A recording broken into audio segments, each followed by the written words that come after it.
ગુજરાતના ગામ ધન્ય ખેડૂત પરિવાર, ધરતીના પુત્ર તને સો સો સલામ. જેના દિલમાં વસે રામ ખરી મહેનતની છે હામ, ધરતીના પુત્ર તને સો સો સલામ.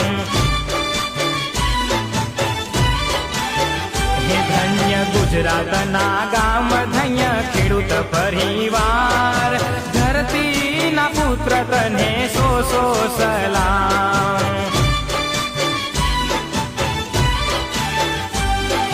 ધરતીના પુત્ર તને સો સો સલામ.